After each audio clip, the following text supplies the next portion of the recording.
السلام عليكم ورحمة الله وبركاته. اهلا وسهلا على كل اللي بيشوفونا. ازيكم عاملين ايه؟ يا رب تكونوا بخير. النهارده بقى اول ظهور ليا على القناة، مش كده وبس، ده انا جايه لكم بتحدي جامد جدا. انا جايه النهارده اتحدى صديقتي من بيت حسناء.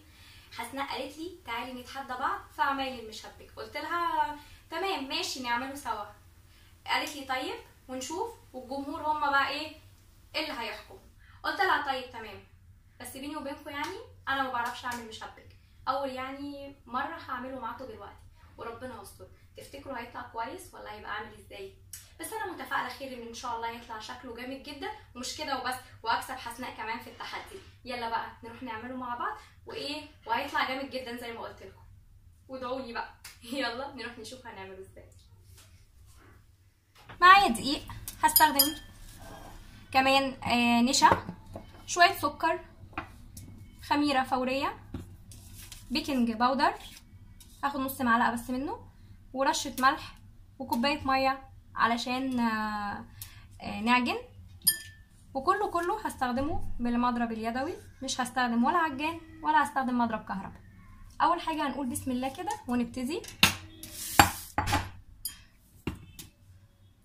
اول حاجه هحط الدقيق بسم الله،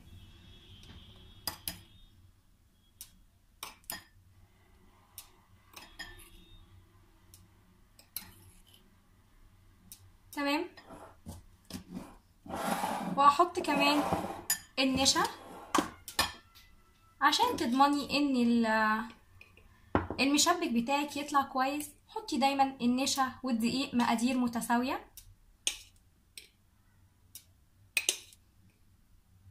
تمام كده.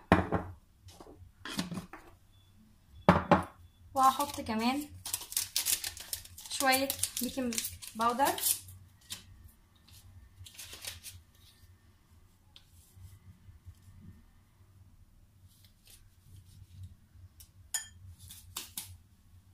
واحط خميره،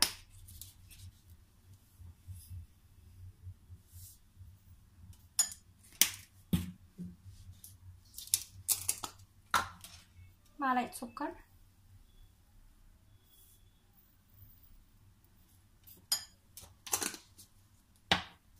رشه ملح،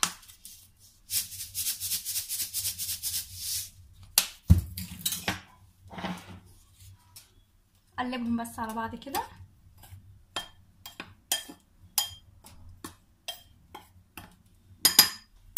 وهبتدي بقى انزل من الميه تدريجيا.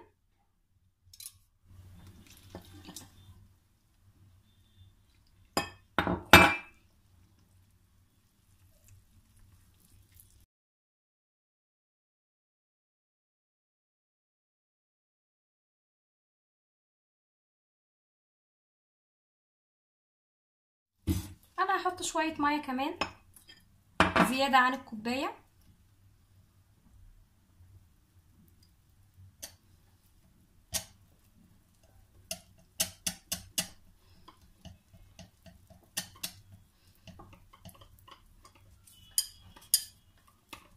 طبعا برضو ممكن تعملي الخطوه دي بالمضرب الكهرباء او في الخلاط او بالعجان، لكن انا قلت اعملها النهارده بالمضرب اليدوي علشان اللي ما عندوش اي حاجه من الحاجات دي يقدر برضو يعملها. حاولي انك تفضلي تقلبي لغايه ما يبقاش فيه اي تكتلات. يعني انا متهيألي هي ممكن تكون محتاجه شويه ميه صغيرين خالص.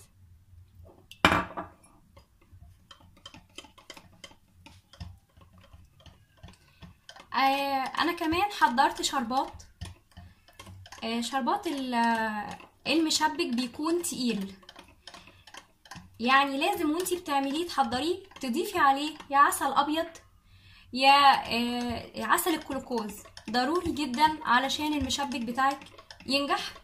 خلاص كده تمام. هروح بقى احطها في مكان يعني نص ساعة كده ولا ساعة تخمر، وبعد كده اجي اوريكي شكلها واقولك ازاي هنعمل بقى المشبك. وده شكلها بعد نص ساعة، شوفي عملت ازاي، ما شاء الله جميلة جدا. يعني عشان بقى نعمل المشبك بتاعنا قدامنا شوية حلول. اول حل انك تستخدمي العلب دي اللي هي علب الكاتشب، يا اما تستخدمي الازاز دي والغطا بتاعها تفتحي فيه فتحه، يا اما تجيبي الكيس الحلواني وتفتحيه فتحه صغيره وتستخدميه. انا هستخدم العلبه دي زي ما قلت لك، انت ممكن تستخدمي الكيس او الازازه. هملاها وهحط بقى الطاسه على النار دلوقتي واحط فيها زيت، ولما يسخن هاجي اوريكي بقى ازاي نعملهم سوا.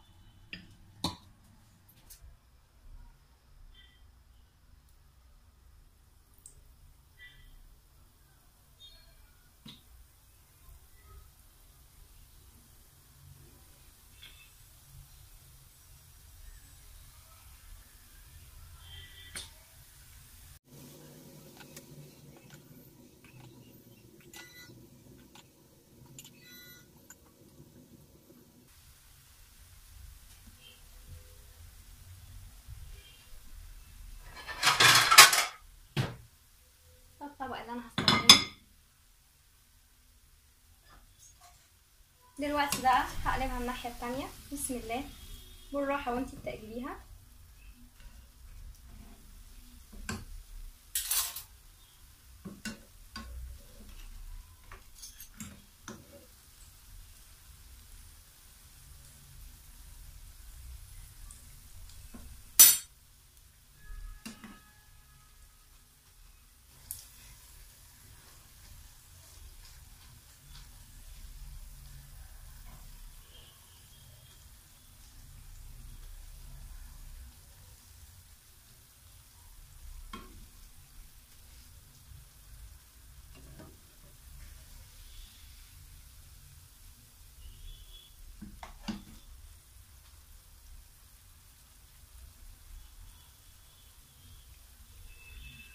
خلاص كده اول واحده اتعملت معايا. هصفيها كويس من الزيت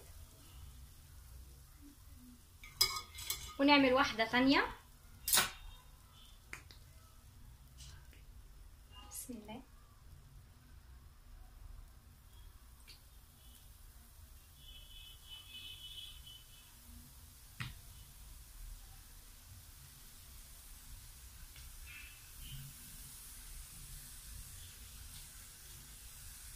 هخلص بقى كل الكمية اللي عندي وبعد كده هحطها في الشربات بتاعي.